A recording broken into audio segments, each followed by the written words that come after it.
What a sight.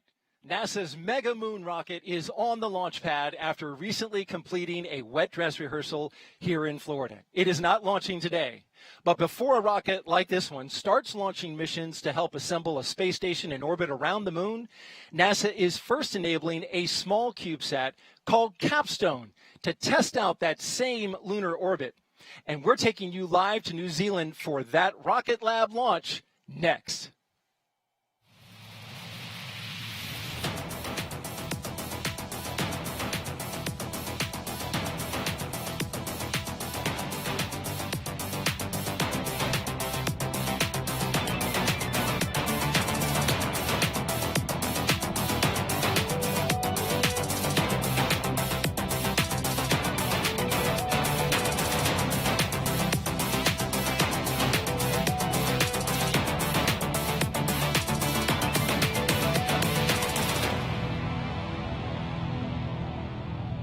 In less than an hour, Rocket Lab's Electron rocket will lift off from Launch Complex 1 on the Mahi Peninsula in New Zealand.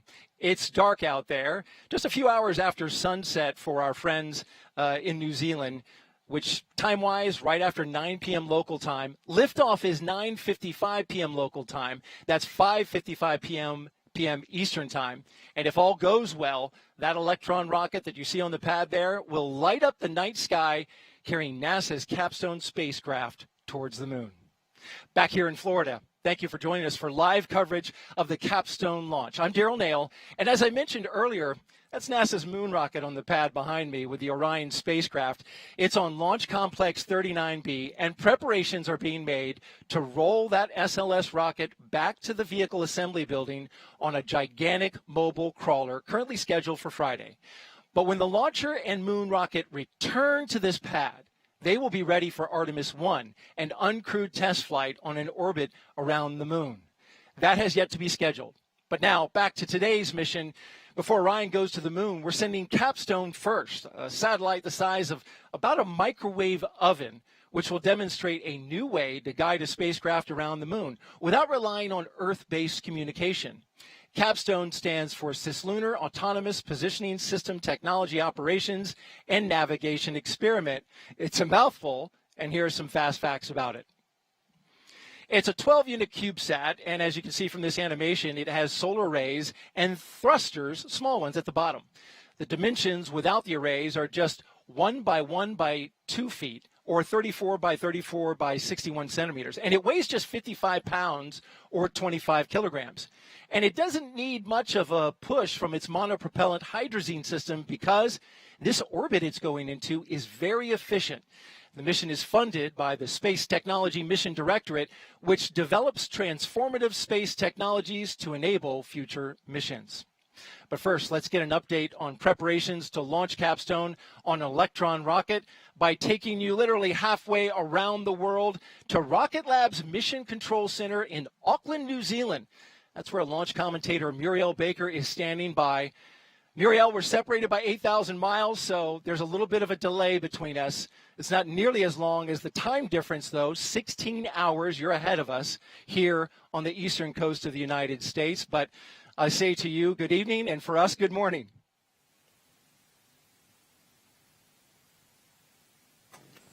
Thanks, Daryl. That's right. Welcome to quite literally the future of space exploration. It is just at T-minus 51 minutes to the countdown, and here in New Zealand, I'm joining you live from the Rocket Lab Mission Control Center in Auckland to take you through today's launch of the CAPSTONE mission from our country's eastern shore of the North Island. Our Rocket Lab launch operators are making their way through the count with checks on the systems and the health of the Rocket Lab Electron launch vehicle and Photon Lunar upper stage, as well as the CAPSTONE spacecraft integrated to Photon. All three are sitting on the pad at Rocket Lab Launch Complex 1, as you can see there, on the Mahi Peninsula, from where we will launch the Electron rocket on an eastern trajectory over the South Pacific Ocean. Now, liftoff is currently scheduled for 21:55 local New Zealand time, or 09:55 UTC. In Eastern Daylight Time, that translates to 5:55 in the morning for you, Daryl. Sorry about that. And for Pacific Daylight Time, liftoff is scheduled to a even unfriendlier 2:55 a.m. Our latest status update from our weather official in Mission Control reported clear skies over the launch site. The weather is nice and still this evening, with the probability of violation very low, meaning we are very close to that launch liftoff. Now, over the past few hours, Rocket Lab's launch crew on the ground and in mission and range controls have been readying the launch pad with vertical and avionics checks with the rocket, and have loaded Electron with its propellant types, kerosene and liquid oxygen. So right now, with just about 50 minutes left to lift off, all systems are go for launch, and I'm going to hand it back over to you at Kennedy, Daryl. All right, great report, Muriel. And quick question for you. Why launch from New Zealand?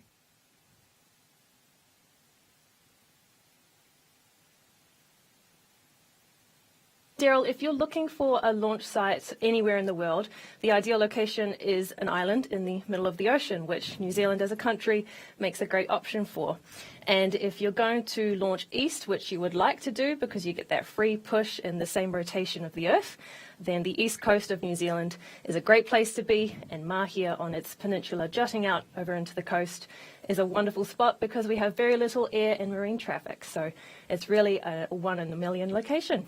It certainly is, and it's incredibly gorgeous, especially during the daytime, and hopefully in the future we can show you a daytime launch as well. Well, we've got a lot of cool stuff to show you coming up in our pre-launch show, as well as some great interviews. First, we'll take a closer look at the CAPSTONE mission itself, the very first spacecraft to fly as part of the Artemis program. Plus, we'll speak to an expert about this, the rectilinear halo orbit.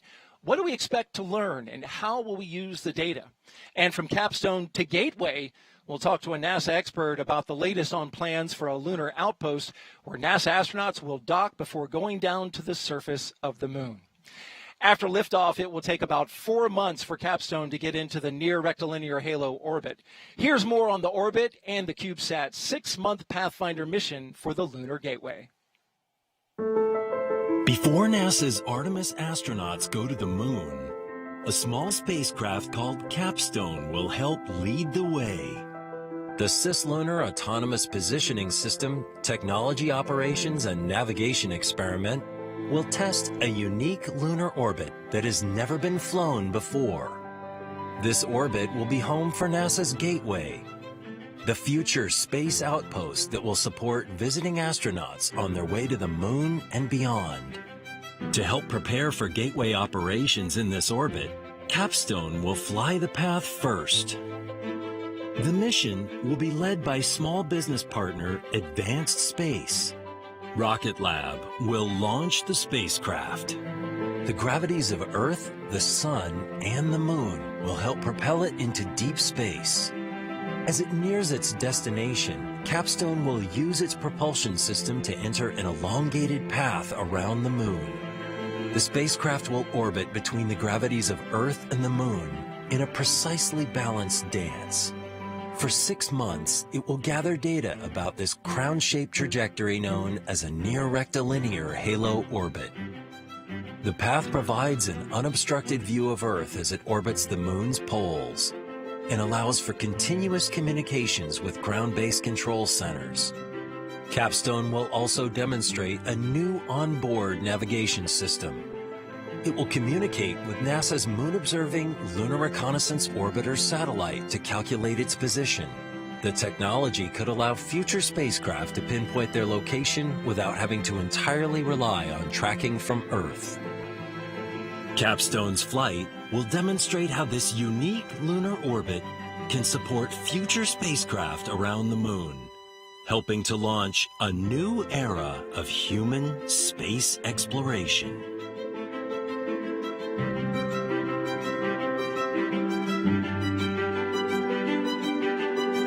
Joining us now is Dr. Jeff Parker, the Chief Technology Officer with Advanced Space, the company operating this mission for NASA, and he brings CAPSTONE, a literal life-size model of the exact spacecraft. What's great about this is you get perspective of how big this spacecraft is. It's this big. That's right. This is a 12U form factor satellite. It's a full spacecraft in a small body. It's got a propulsion system down here. It's got an antenna that talks to the ground here. This is the antenna that talks to the Lunar Reconnaissance Orbiter, another satellite in orbit about the moon. Solar panels. These extend, so this isn't a fully unfurled solar panel, but yeah, that's right. It's about right. The microwave oven was the analogy given, and it certainly looks like it's exactly that. Tell me, this is going into this near rectilinear halo orbit. How will it do that, and what's it going to do when it's there? You bet. So the near rectilinear halo orbit is a challenging orbit to say, but it's a really impressive orbit for its operations. We use a low-energy transfer to get this guy into that orbit, and it uses very little fuel to get there. When we get there, this is a model of what the orbit looks like. Hopefully we can see that. Yeah. So Earth is in the middle, Moon goes around, and we form this crown shape about the Earth there. And then this orbit is just fantastic for what it needs to demonstrate. There we go. And it takes very little fuel to get into this orbit using this certain type of transfer to get there. And then it takes very little fuel to get down to the surface of the moon. We might even be able to use it to go out to asteroids. It's a gateway, and we're demonstrating this as the gateway for the Artemis program. We're seeing a beautiful shot of Capstone right there on the top of the Electron rocket.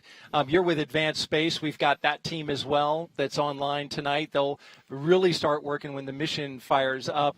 What challenges do you expect to find once this gets into its orbit? So nobody has ever flown one of these orbits before. Now, we have demonstrated this in simulation many times. We're ready for anything, even contingencies, but space flight is challenging. So we're ready for anything. We're going to go head on and teach NASA every lesson we learn. And there's your team waving at us live from Colorado. That's the Advanced Space headquarters in Colorado, where Capstone Mission Operations Center is located. A lively bunch tonight. Again, they're going to get working in 6 days. That's right. That's right.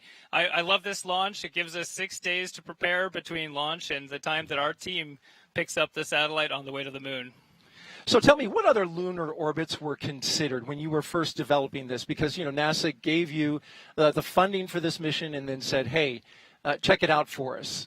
Oh, sure. Yeah, we looked at a lot of different orbits like this, and they all had to have the same kind of requirements. So they all had to have a low fuel requirement to get this satellite, which only has so much fuel, into that orbit. Has to be a gateway, just like NASA's doing. And then NASA in general has tested out a lot of different orbits. We've landed on this NRHO because of its terrific viability. And with this spacecraft here, when it maneuvers, it's these small little jets here at the bottom. Is that right? Yep, that's right. Yeah, it has enough fuel to do everything we need. We have enough fuel for an extended mission as well. It's a monopropellant hydrazine system.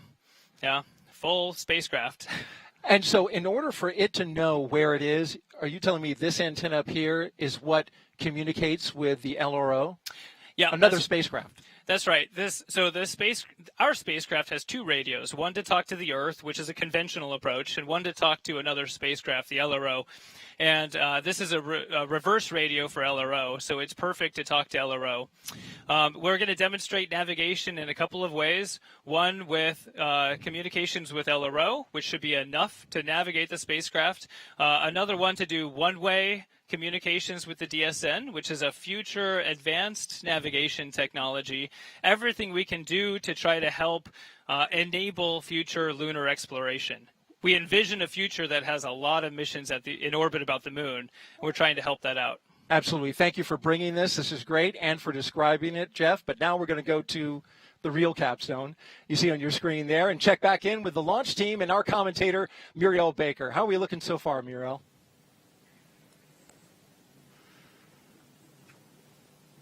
Thanks, Daryl. On your screen right now is the Range Control Center, located just a couple of kilometres back from the launch pad itself on the Mahia Peninsula. This peninsula is culturally significant to local Māori people with ancestral ties to the land, so I want to acknowledge first the mana whenua, or the local people, for today's historic launch. Now, within range control, along the back row of the control centre, starting from the right of your screen and moving left, sits 2 of our photon engineers making the spacecraft's tank managing the spacecraft's tank and communications, and our IT support engineer. Across the aisle is our senior launch conductor supporting the flight director based out of Mission Control in Auckland. Next to them are 2 engineers responsible for the health of the Electron rocket's engines and its reaction control systems. Their call names are Prop and Stage. So in front of them sit the engineers looking after Electron's guidance, navigation and control, and monitoring the state of the rocket's flight computers and software. Along the front row sits our GCs, or ground control operators, who monitor the launch pad's ground systems. And to their left, on the right of your screen, closest to the camera, are the avionics operators with eyes on the operational status of the rocket's electrical systems. Behind them in the middle are the range and launch safety officers, keeping a close watch on the launch pad's surroundings.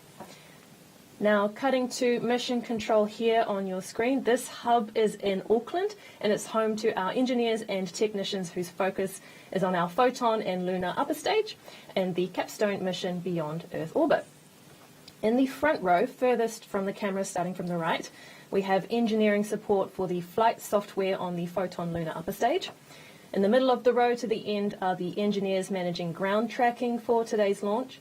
And then on the end is our operator with eyes on Photon's Hypercurie engine. Behind them, starting closest to the camera and moving right, we have the guidance, navigation and control engineers who are across Photon and CAPSTONE's path to the moon. Their call name is Fido. In the middle sits the spacecraft engineer supporting Photon's communication software, and on the end sits Space Ops software ensuring our telemetry makes it from the Photon spacecraft to the operator. Now moving to the back row, starting from the right, sits our weather officer for today's mission, followed by the engineer managing the IT systems, linking range and mission controls, and then our team lead, responsible for our hardware simulation platform called HITL, which we use to simulate multiple flights to orbit before each mission we launch. And next to them sits Tank, which monitors Photon's fluid systems to ensure its Hypercurie engine is provided with its propellants. And finally, at the end of the row is our Director of GNC, Dr. Jonathan Curry. So with that, we are now at T-minus 38 minutes and counting, and proceeding comfortably with the countdown to liftoff. A quick reminder that launch today is set for 9:55 p.m. New Zealand time, or 9:55 a.m. UTC. Over to you, Daryl. All right, thank you, Muriel. It'll be 5:55 a.m. Eastern Time as well. Joining me now is Ali Guarneros Luna, Project Manager for NASA's Small Satellite Program. She's here to talk about why CubeSats like Capstone are proof that small satellites can have a big impact. Thanks for being here. No, thank you for having me today. So why would NASA choose a small satellite instead of a large one? Well, I mean, the reason why we choose small satellites is to be able to understand the risk of the missions that we're trying to develop, and small satellites actually gives us the benefit of doing, taking bigger risk. And so having the small satellites being able to, utilize and develop the technology for the bigger missions like the Gateway, is one of the reasons why we choose the Capstone. And so what are the most important factors when you go to design a small satellite? But definitely, I think it's going to be understanding the mission architecture, where you're going, understanding the requirements, the environment, and, trying to develop that technology so you can infuse it later into the bigger missions. It's fascinating to hear about how NASA is working with small businesses and these small satellites to get big jobs done. What are the biggest technological advancements you've seen in small satellites? I think the beauty for small satellites has been that not only are we able to develop the technology really fast and quickly, and mature it, but also being able to now do a pathfinder's missions like the Capstone is going to be for the Gateway. And so that actually gives us a lot of benefits because we can turn around and really develop that and mature that technology. Which will help the mission behind us right here, which is the SLS not launching today, but a beautiful shot on the pad. We've got two different rockets on two different pads in vastly different locations. On a more personal note, Ali, I was reading an article about your personal journey here, and it begins with an 8.0 magnitude earthquake in Mexico City back in 1985. 5,000 people killed. Devastated Mexico City, where you were born and raised. before you came here. Tell me a little about your personal journey and how that sparked you and your mother's journey here to the United States.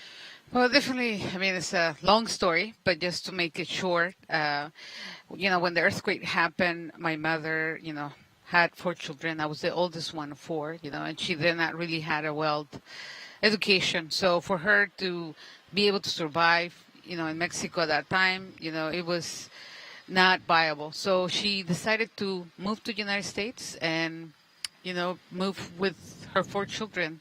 And I was, the oldest one. So I moved with my mother here, and, I had to learn the culture, understand, learn the language too, right? And then be able to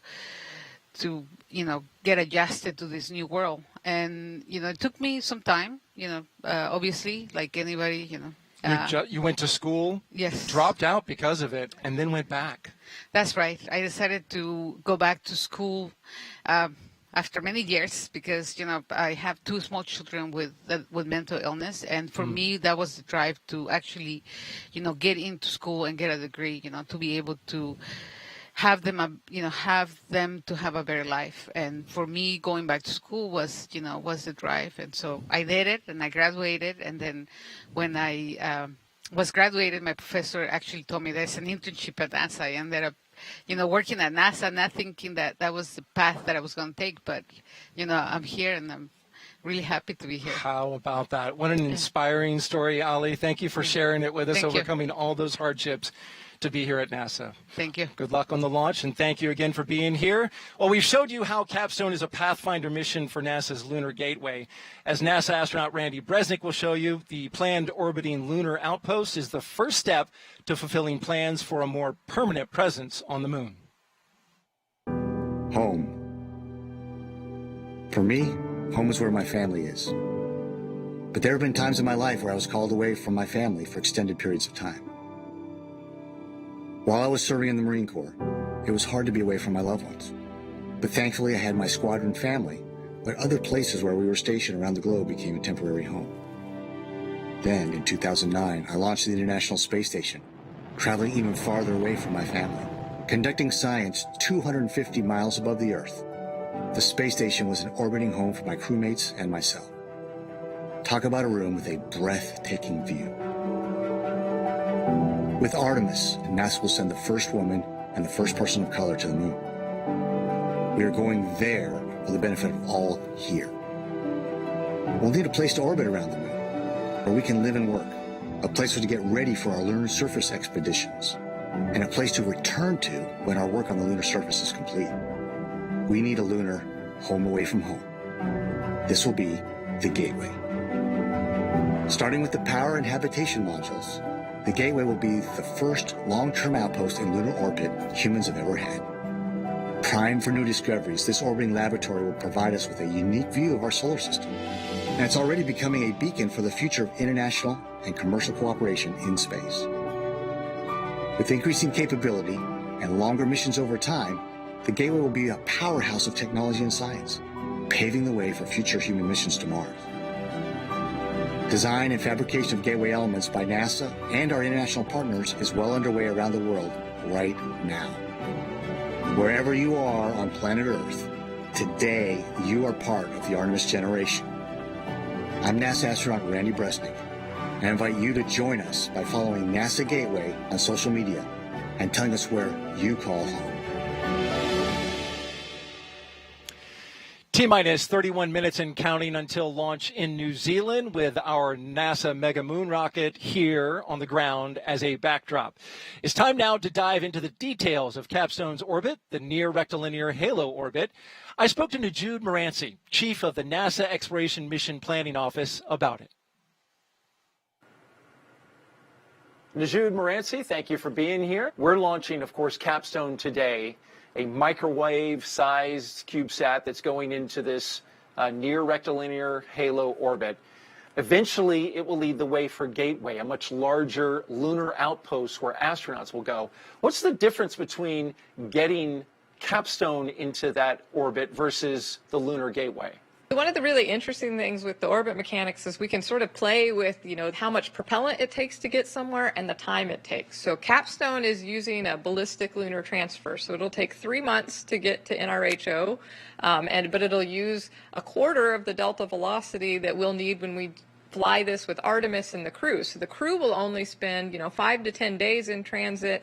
We'll fly very close to the moon and use the moon to slingshot us out there, but it takes more delta velocity or, relative propellant amount. So, we can play with both the time and the duration to get into NRHO based on whether we're flying crew or you're doing something so uncrewed like the CAPSTONE mission. And looking at this near rectilinear halo orbit, you can see it really goes quickly around the moon, but spends more time away from it.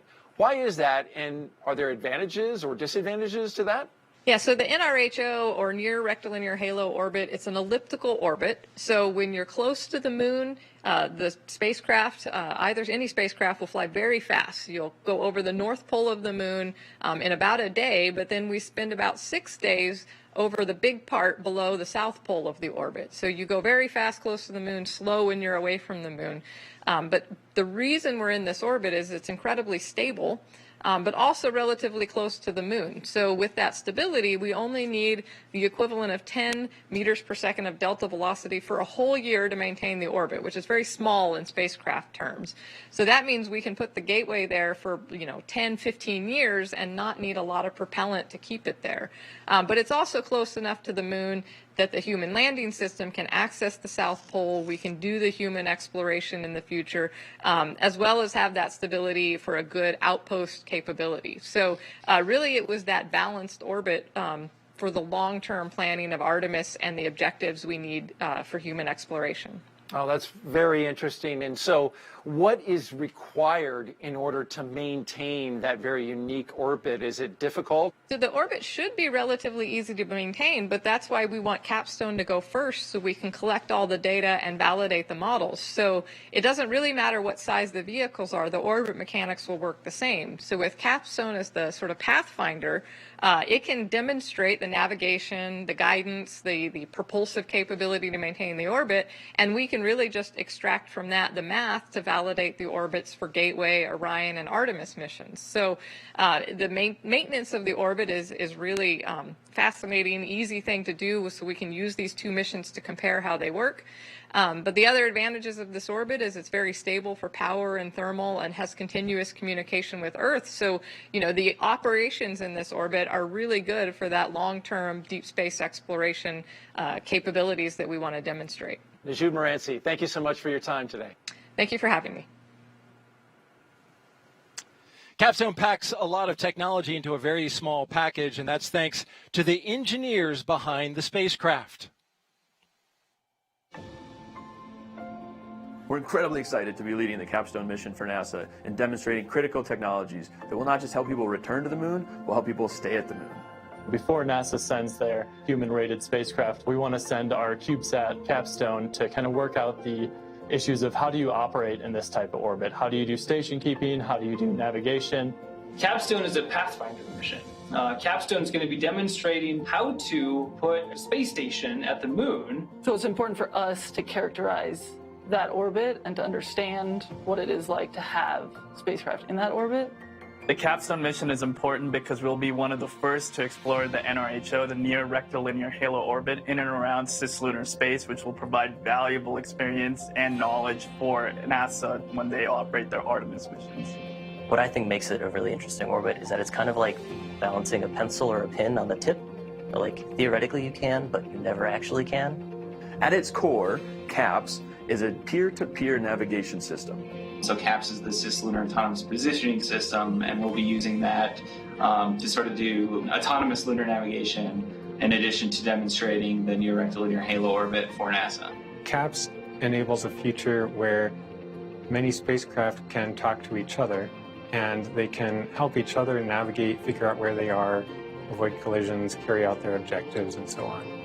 Instead of talking to the ground, we can talk just directly with LRO and determine where we are in space, determine our position and our velocity in space.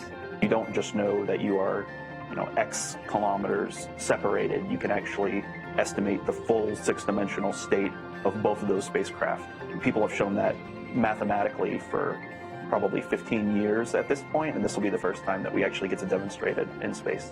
Going to the moon is about learning. It's about learning how to operate in deep space without a lot of support from the ground. I think it's very cool that we're working to put people back on the moon, especially because when I was growing up, that wasn't a big thing. It was a big thing we had done, but not a big thing that we were doing. And so I think it's really cool to be part of the generation that's kind of bringing that back. Space travel is kind of like sea travel was many hundreds of years ago.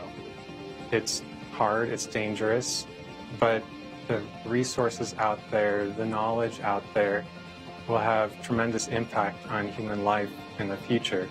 It has been an exhilarating 2.5 years leading the development of the CAPSTONE mission for NASA. But what I'm most excited about is this is just the beginning of developing a foundation for the permanent return of humanity to the moon and a starting point for us to explore the rest of the solar system.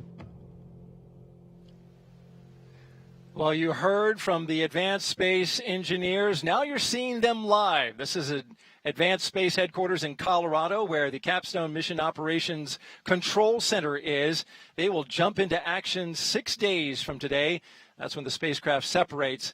The Advanced Space team will then assess CAPSTONE's orbit, operate the payloads, and communicate with CAPSTONE through NASA's Deep Space Network and Terran Orbital. Back out to the pad, T-minus 24 minutes and counting. Here's a quick overview now of the launch preparations and what we can expect in the final minutes of countdown.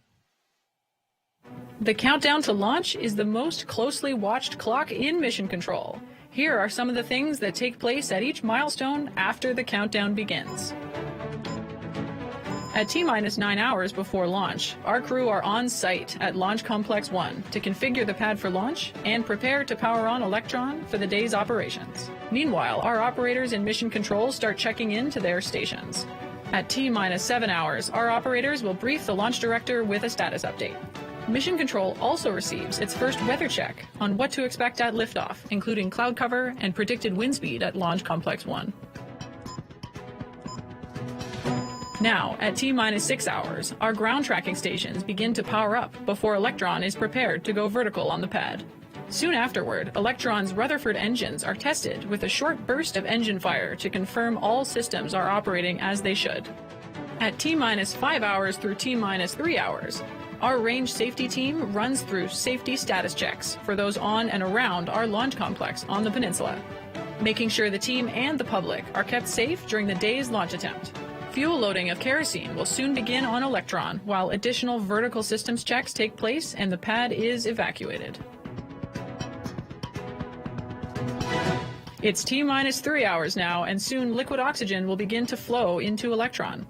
As the rocket slowly fills with this oxidizer, Electron's black body turns white as humidity in the air around the rocket freezes into a thin sheet of ice due to the freezing temperatures of the liquid oxygen inside.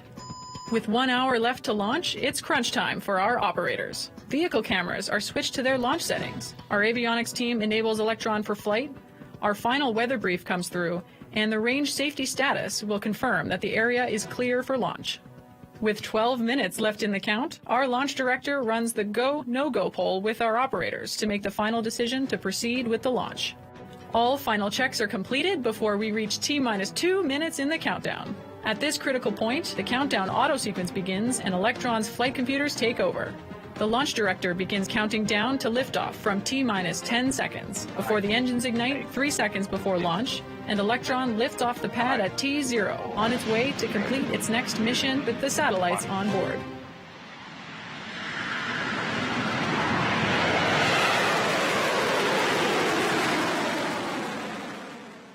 And I was made aware of one more small launch preparation, and that is eating the Good Luck Peanuts. Dr. Jeffrey Parker is here. He's had his, and it's a tradition of navigators to do so before a big mission. Well, Capstone is flying on a small rocket, but it has a long journey to get to the moon. A key technology that will get Capstone there is the third stage of the Electron rocket called Photon. Let's head back down to New Zealand and join Muriel for more on that. Muriel?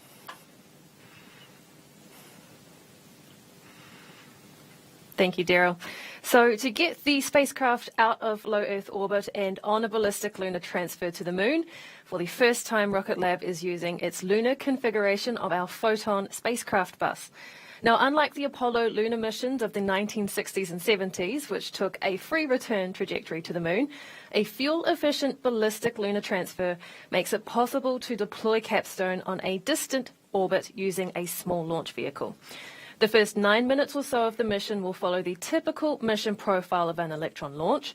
The rocket will complete liftoff, first and second stage separation, and finally end with Photon separating from Electron's second stage in an elliptical orbit. Now that is where things start to get interesting, because once separated from Electron, Photon will carry out a series of orbit-raising maneuvers using its Hypercurie engine, stretching its orbit into a prominent ellipse around Earth.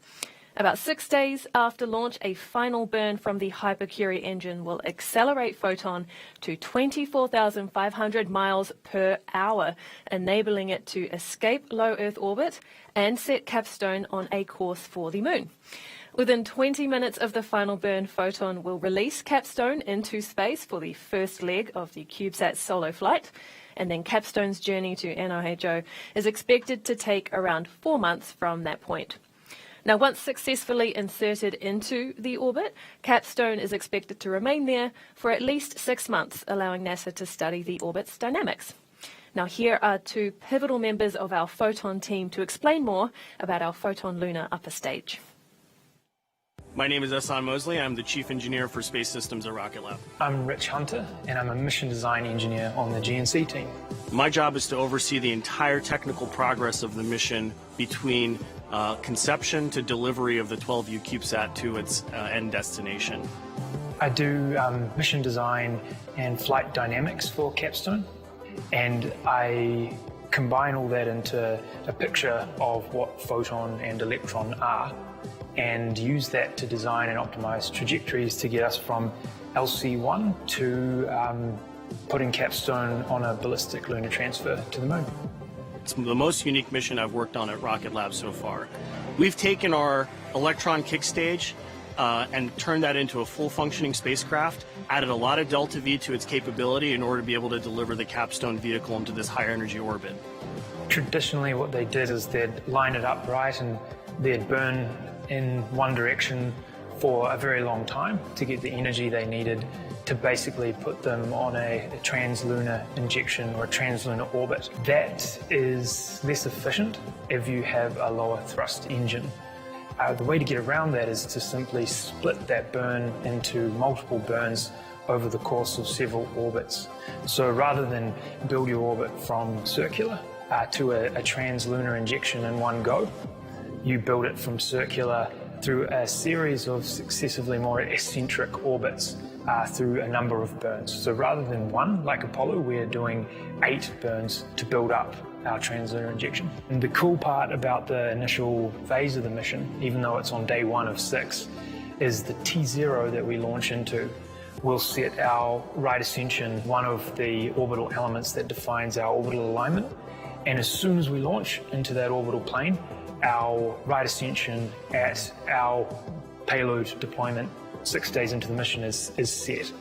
And then 10 minutes later, we'll do our first Hypercurie maneuver, which will set the line of apsides, which is another measure of orbital alignment. So then 2 of the alignment parameters are set within the first 20 minutes of the mission. So we need to set them really accurately so that they'll drift onto a moving target, to then hit a moving target, which is the moon, kind of 3 months later. When the mission ends for everybody else, I expect we'll be trying some zero pressure, deep space maneuvering to test our comm systems and our propulsion system and our cislunar navigation for other missions like Venus. I'm really proud of the technology we developed for this mission, but I'm most proud of the fact that this technology extends to future missions for Rocket Lab and NASA, such as our Mars Escapade mission.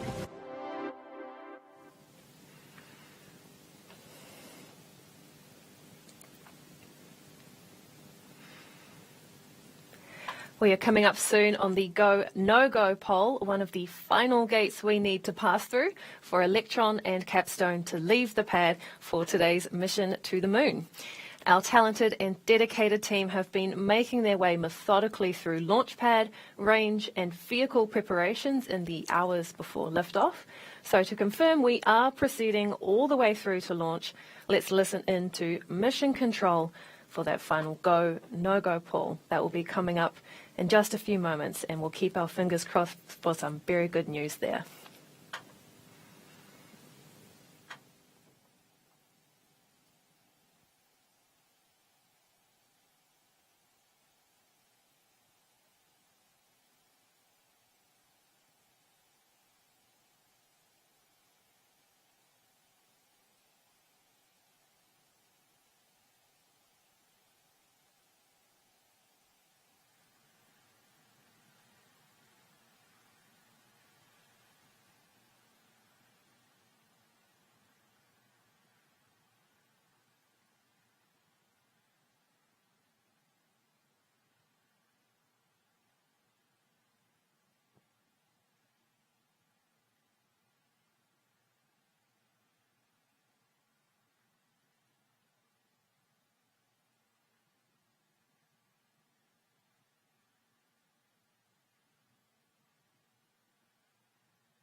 All right, all stations LD on mission, proceeding with the go, no go poll at this time.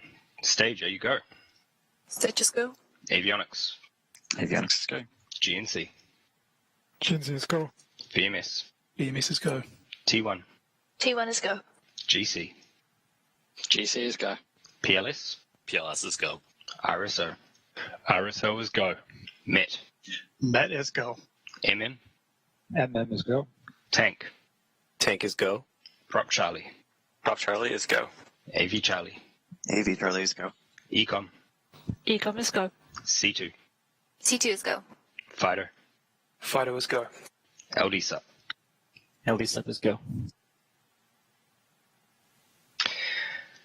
On all stations, that is the go, no go sequence complete. We're currently T-minus 14 minutes, 8 seconds and counting. We go for terminal count start at T-minus 10 minutes. Be advised from this time the 3-word procedure is in effect.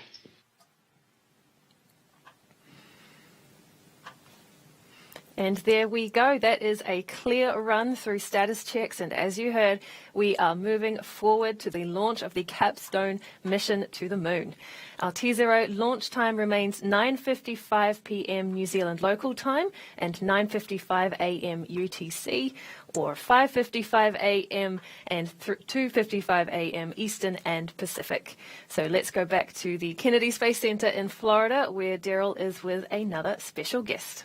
Thank you, Muriel. Got all the times covered. Appreciate that. Joining us now is Justin Treptow, Deputy of the Flight Opportunities and Small Spacecraft Technology Programs, to talk about how small businesses played a large role in this mission. Justin, great to have you back. You used to work here, spent 10 years here. Yep. You're now up at headquarters, but back in Florida for this launch. Absolutely. I'm extraordinarily excited to be here for our lunar mission. First question, why does NASA partner with small businesses like the ones that were involved in the CAPSTONE mission? Well, it's an interesting interplay between government and commercial companies. With spacecraft getting smaller and more capable, we're seeing more entrants getting into the space industry. And as they get more and more experience on orbit, they're demonstrating real capabilities that NASA can partner with to lead missions like CAPSTONE and really take a leading role in gathering data that we can use for other projects. This spools into the ability to have those companies turn those capabilities into services that you can buy as another government organization or other parts of NASA. We heard an interview with Rocket Lab earlier talking about their Escapade mission. Mm-hmm. They developed the Lunar Photon, which is being used for another NASA mission, which would not have come to pass if it wasn't for the CAPSTONE mission. We wouldn't have the data for Gateway to take advantage of if Advanced Space wasn't here as a commercial partner on this project to bring the data from one project to another project. That's fascinating. So you mentioned some of the benefits already that have been gained. And we've seen that through the development of CAPSTONE, right? Because NASA says, hey, go develop this. And then if there's spin-offs that are beneficial in other areas. You're starting to already see that with Capstone? Yeah, absolutely. Some of the examples, like one of the most obvious ones, is with the Capstone propulsion system itself. Having a high delta V propulsion system on a CubeSat form factor is something that is, in the small sat world, kind of the holy grail. Being able to go somewhere and actually do something of value is really useful. And having Stellar Exploration develop a propulsion system that Capstone's using to get into orbit around the moon in the NRHO and to stay there for an extended period of time is a propulsion system that's showing up in other commercial products that's infusing within the industry. So we're seeing the technology that NASA's funding for our missions go into other places within the space industry. Already, so quickly, early on in this. That's impressive. We're now T-minus 10 minutes and counting until the liftoff of Rocket Lab's Electron rocket. I want to ask you about a previous Rocket Lab mission that NASA did. You're familiar with it, Alana 19, as part of the Venture Class Launch Services Initiative. What was the benefit of that, and what did we learn from that we're moving into this mission? So the initial Alana 19 flight was a Venture Class Launch Service. Rocket Lab was a very new entry to the launch market at that point, and NASA wanted to get an opportunity to work with them on a project. And what we learned from that is that companies like Rocket Lab, like Tyvak, the bus supplier for this mission, they're very capable bringing their commercial best practices to the table and are able to really lead missions and projects. So it has, Alana 19 and the Venture Class Launch Service was like this first stepping stone to getting into these more advanced missions where our industry partners, again, are really taking a strong lead in the overall mission. And briefly, Justin, give me a sneak peek at what's coming down the line. Any exciting partnerships with small businesses similar to this Capstone mission? Yep. So like in the near future, we have a number of other CubeSats that are in the work. They're also going to be doing big technology demonstrations in small packages. We have Lunar Photon also going to the moon to shine a laser into the permanently shadowed craters of the moon to look for water. We have a Starling constellation of small spacecraft that's going to be doing on-orbit networking demonstrations and interfacing with other commercial partners on orbit, helping to alleviate conjunctions and to make space easier to access for all participants. Justin Treptow, thank you very much, and welcome back.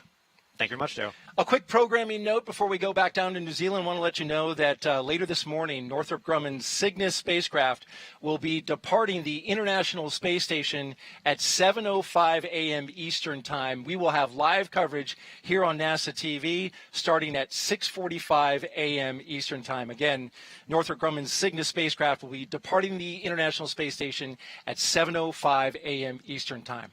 All right, let's head back down to New Zealand. We are T-minus 8 minutes and counting, and Muriel Baker with the countdown.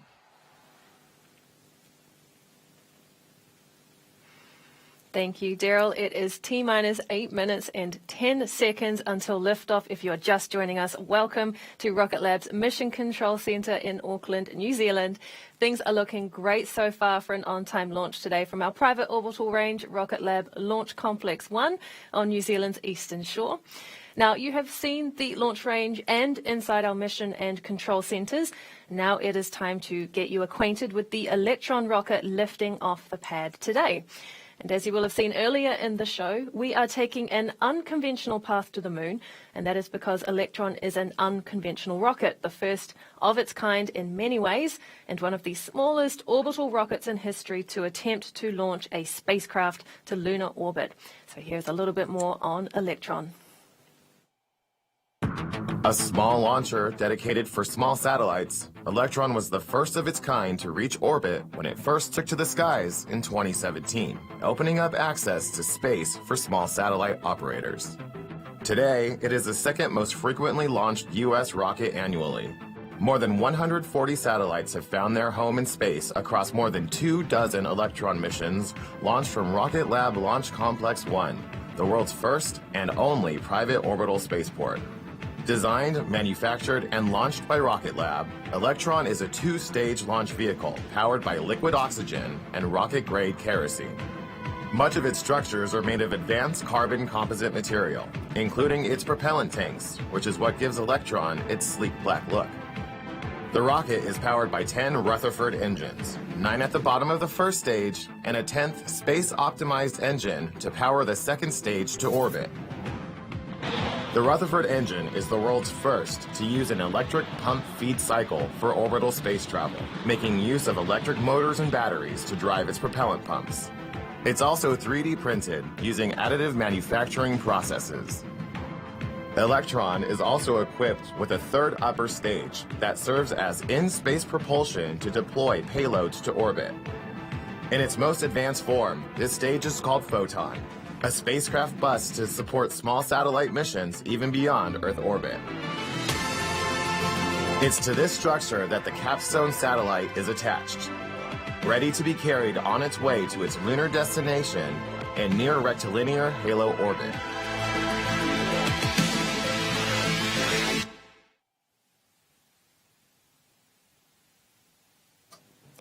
T-minus 5 minutes and 30 seconds on the clock, and from here the launch team will move on to some of the final milestones and checks of Electron, Photon and Capstone before liftoff. The mission will launch from Pad B today at Launch Complex 1, where we have 2 orbital launch pads within our private spaceport dedicated for Electron launches. Now, Rocket Lab launches typically deploy spacecrafts to orbits between 500 and 1,200 kilometers altitude above Earth's surface. But this time, as you'll know, Electron and our upper stage Photon will send the Capstone spacecraft a little bit further than usual, some 1.3 million kilometers further. Around 9 minutes after liftoff, Electron's second stage will separate from Photon, placing the spacecraft bus and its Capstone payload into an initial low Earth orbit of just 165 kilometers. Now, from this initial parking orbit, Photon's Hypercurie engine will perform a series of orbit-raising maneuvers over 5 days to stretch its orbit into a prominent ellipse around Earth. Now, 6 days after launch, Hypercurie will ignite one final time, accelerating Photon to allow it to escape low Earth orbit and set Capstone on a course for the Moon. From there, Capstone's journey to NRHO is expected to take around 4 months, with the CubeSats team at Advanced Space's Mission Operations Center commanding the spacecraft to fire its thrusters to adjust its course accordingly. Now, if we are looking back at the pad camera now, we can see that the rocket's strong back has retracted and has moved into the launch position. This launch platform structure is what holds the umbilical lines, providing power to the rocket, which will fall away as Electron lifts off the pad. You can see Electron's icy white stripes on the outside of the rocket there too. Those are because of the super cold liquid oxygen propellant on the inside of the rocket, which freezes water on the outside, causing it to form those distinctive icy areas along the rocket's black carbon composite body. Now, our last weather update also confirmed that the wind speed at T0 is expected to be good for launch, further minimizing the weather risk to today's mission. Now, as we get closer to the countdown, it is worth pointing out what kind of views to expect from launch today. As always, we'll be bringing you the live views you see on your screen from various cameras at the pad and at range control. However, for this mission, we won't have the typical onboard vehicle cameras you might be familiar with for Electron launches, and that is because this mission has extensive telemetry requirements. So to reduce the load on systems and operators, we've streamlined the mission down to essential systems only. Now, while we won't have those live vehicle feeds to show you, we will be broadcasting mission data and animations so you can keep up with the launch progress throughout the ascent. And now we are coming up to a critical juncture in the lead up to launch, the switch to the countdown auto sequence. The team are tracking no issues with the launch vehicle. Capstone and Photon remain healthy, and the weather is looking good. So at T-minus 2 minutes, very shortly, that autonomous flight computer on Electron will take over the launch countdown, followed by the call that LOX loading is complete on Electron. Then at T-minus 1 minute, we can expect confirmation that the vehicle's first and second stages are pressurized for launch. So, followed by that will be the iconic final countdown to liftoff at T-minus 10 seconds and engine ignition at T-minus 3 seconds. We'll hand over now to Mission Control and listen into those calls to launch. Launch vehicle is fully on internal power. Lunar Photon is on internal power.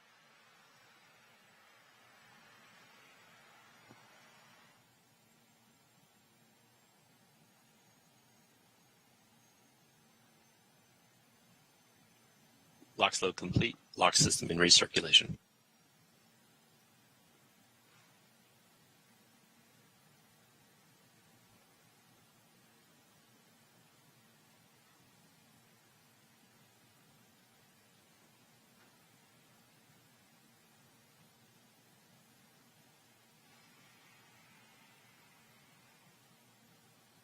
All helium anti-gathering disabled.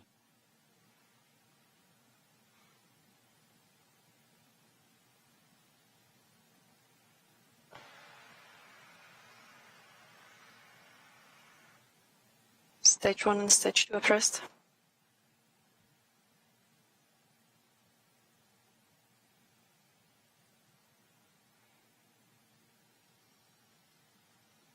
High flow engine purge enabled.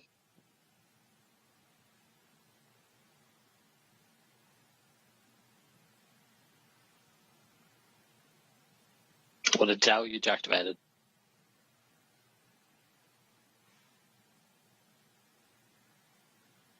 T-minus 20 seconds.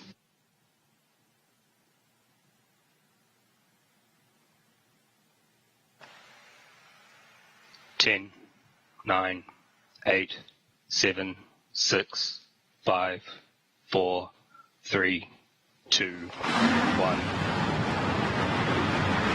Confirm lift off.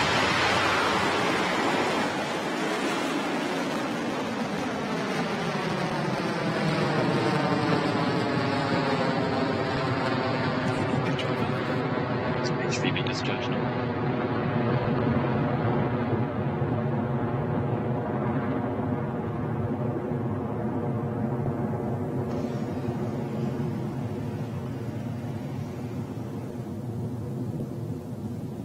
Stage 1 propulsion is nominal.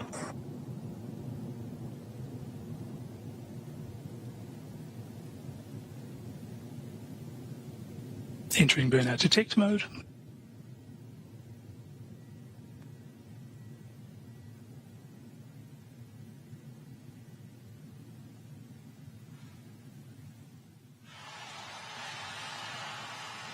Crankshaft run 1.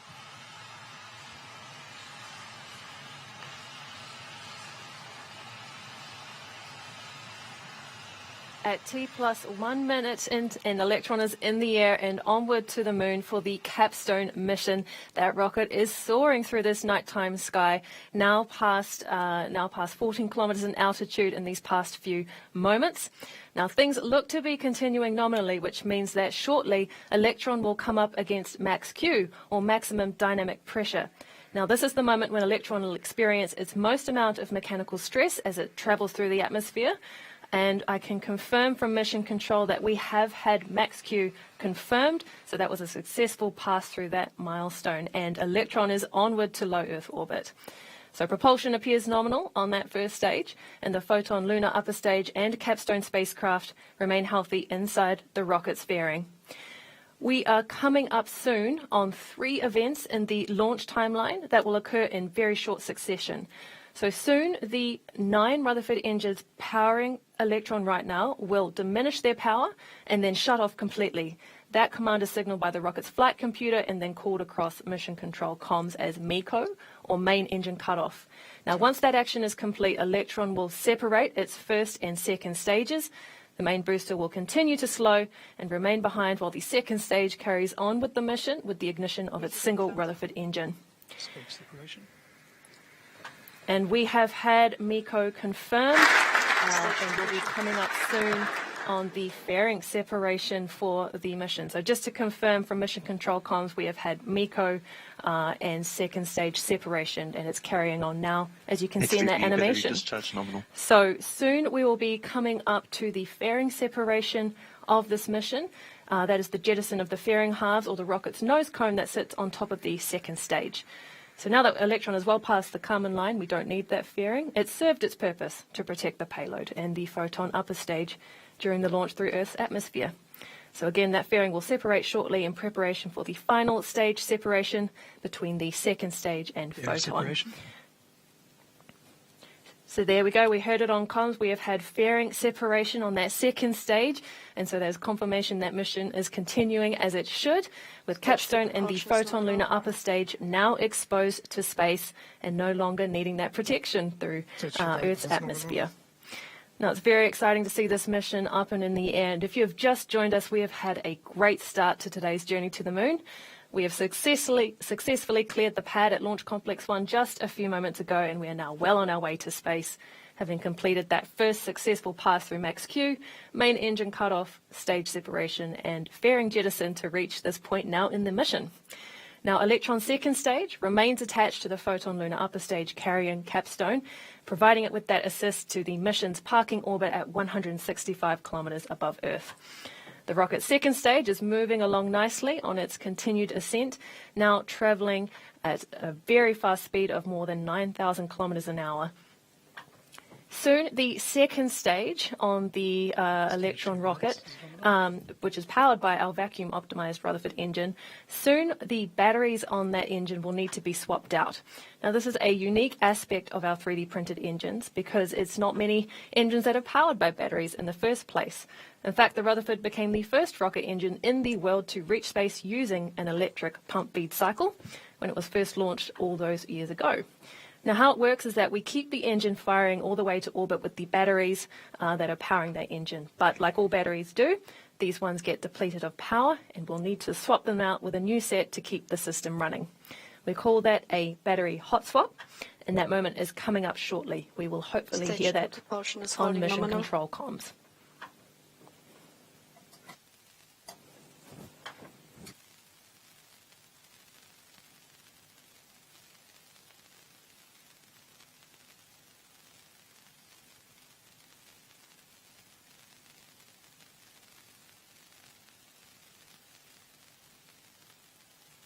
Stage 2 is starting to throttle down.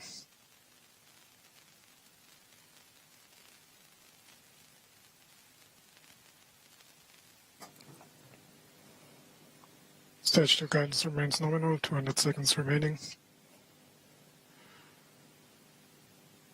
If we take a look at the graphics on the right-hand side of our screen, we can see the measurements for the propellant on Electron. So on your left, you have the kerosene propellant and the level of the tanks that it is now at. So we're at 45% and counting, sitting at a nice and warm 8 degrees in temperature. And that is very warm compared to the liquid oxygen temperature, our other propellant. So that is sitting at a nice and chilly minus 178 degrees with 40% or so propellant left. Hot swap.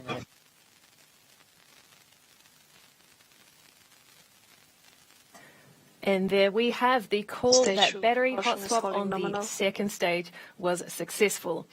Now, next we should expect to hear one of our operators in mission control call out that Electron is orbital, indicating that the rocket is in the right place ahead of stage separation.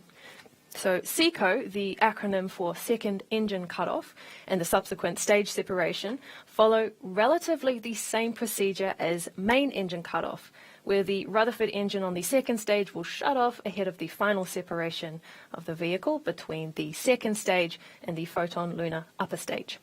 There will be a bit of a gap between that final separation and the first hypercurie burn, as this stage separation places the Photon Lunar Upper Stage in an elliptical orbit of Earth first. Now, a reminder that 165 low Earth orbit is just the first orbital phase for this Capstone mission, with Photon and Capstone's orbit continuously raised higher and higher over the next few days, with a series of engine burns on the upper stage. I'll go into more detail about Photon's phasing orbits and Capstone's path to the moon shortly, once Electron has completed SECO and stage separation. Let's listen into mission control comms.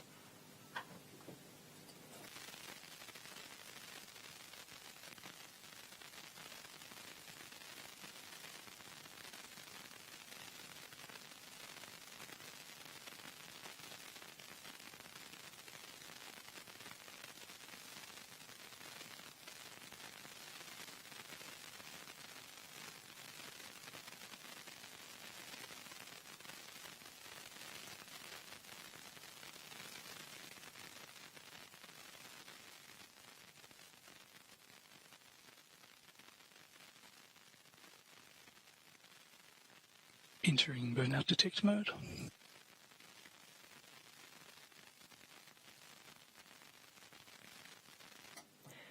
So a quick check on the speed and altitude of this mission. We are traveling at more than 23,000 kilometers an hour.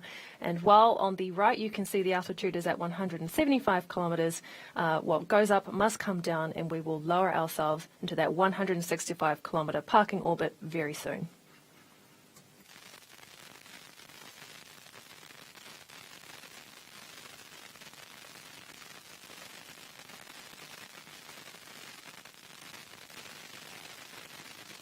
Seeker confirmed.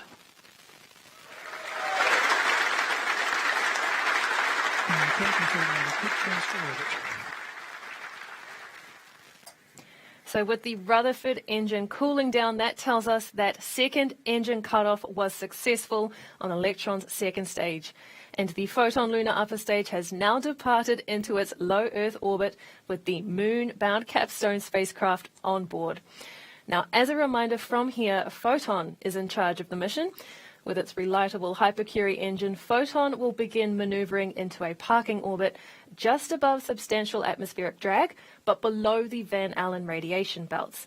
It is the perfect, stable platform from which to prepare for lunar departure. Now, once Photon is in the correct orbital alignment, the Hypercurie engine will ignite again, performing a burn to lift the highest point of Photon's orbit, the apogee. Now, as it gains altitude and also loses velocity, and so what goes up comes back down as Earth's gravity pulls it back towards the planet. When it reaches the lowest point, or perigee, once again Photon's Hypercurie engine ignites to increase velocity and raise its apogee higher. So if you've ever been on a swing set, swung to the top, came back down, and then kicked your legs out to throw your weight forward to reach even higher on the next swing, then you've followed similar principles to what our Photon upper stage will be doing in space. Now, as these phasing orbits get bigger, they take longer to complete. The first will only take around 90 minutes, while the last one will take around 15 hours. Then on the final phasing pass, Photon will ignite Hypercurie for a precision translunar injection burn, accelerating the upper stage and CAPSTONE to a top speed of nearly 11 kilometers per second, fast enough to break free of low Earth orbit on its way to the moon. The speed Photon is traveling at this point will shoot it well past the moon's orbit and to the edge of the Earth-Moon system on a transfer orbit. Lined up with the sun and using its gravitational pull to shape Photon's orbit to match speed with the moon, CAPSTONE will then be deployed and carry on the mission solo. And so with those first few Hypercurie burns scheduled in the coming hours, I'm going to send it back to Daryl and the team at the Kennedy Space Center. Daryl, I know you weren't here in person, but how was that for you guys over at KSC? My heart is still pounding. I know our team is thrilled at the successful first phase of this mission. Oh, absolutely, Muriel. Wish I could have been there to watch it with you. And boy, what a beautiful picture from here. And congratulations so far on the success of the launch. Obviously, a lot more steps to go before CAPSTONE gets into its orbit, but looking good so far with a great beginning. Quick note on this rocket right behind me, the Space Launch System, NASA's Mega Moon rocket. It completed its wet dress rehearsal. It will be returning to the vehicle assembly building in just a matter of days. It's going back on Friday. Repaired to the hydrogen leak will be made, and then the next time it rolls back out to the pad right there, it will be ready to go to the moon. And what a beautiful shot that we see there. We are at daybreak here on the east coast of Florida. 5:59 is when first light arrived, and we've got some beautiful pictures there of our moon rocket.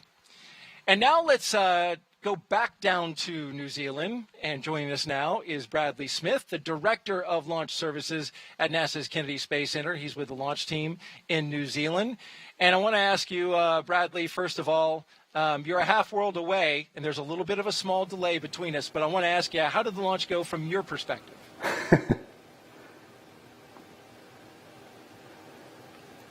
Oh, I am definitely half a world away. I landed in Auckland, and my first foray into New Zealand soil was a lost bag, so I had to go buy a new suit as soon as I landed. But yeah, I mean, the launch was absolutely fantastic. I mean, this has been For me, gosh, 8 years in the making. You know, all the way back to 2014 when we put our trust in Rocket Lab with our initial VCLS Demo 1 award, contract award, right? And here we are. You know, that was a payload to go launch university CubeSats, and now here we are, not even a decade later, and this incredible team has just sent CAPSTONE on a ballistic trajectory to the lunar orbit, right? I mean, it's amazing how far Pete Beck and his company have come in the last 10 years, and we couldn't be prouder. And you've been there on the journey most recently. Did you ever imagine, got to ask you, did you ever imagine that you would launch a mission to the moon on a 59-foot tall rocket? I did not. And for on the order of $30 million, right? Between the payload and the launch service itself. It just goes to show the direction that NASA's going, right? Embracing this truly commercial approach to enable science and discovery for the agency. So what's next for launch services?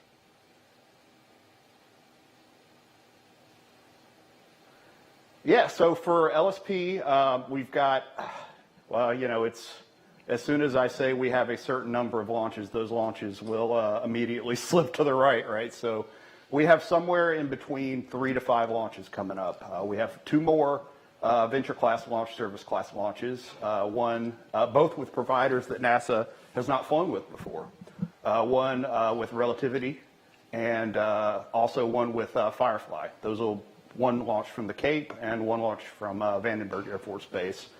And then we have 2 end-to-end missions coming up as well from the West Coast. One is the JPSS-2 mission for our NOAA partners, Polar Earth Observation Satellite. And then we also have SWAT, which is a oceanography payload that's done jointly with CNES.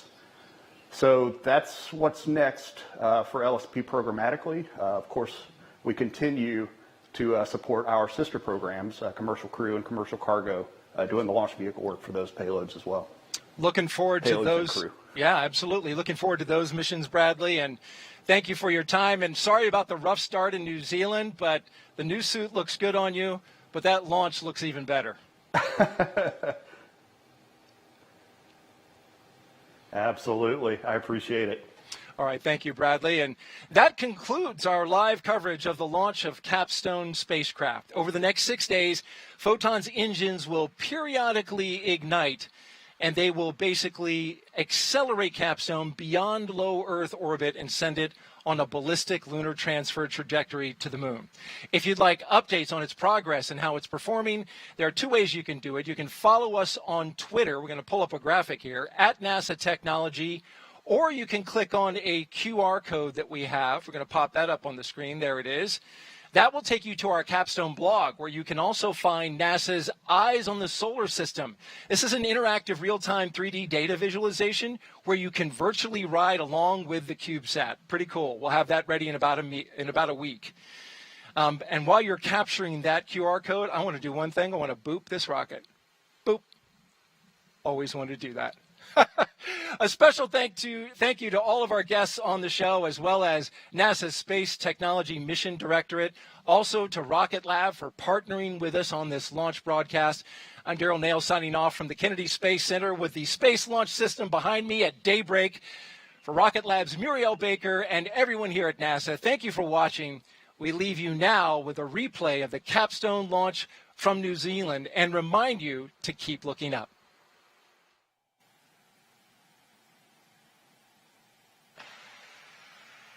10, 9, 8, 7, 6, 5, 4, 3, 2, 1.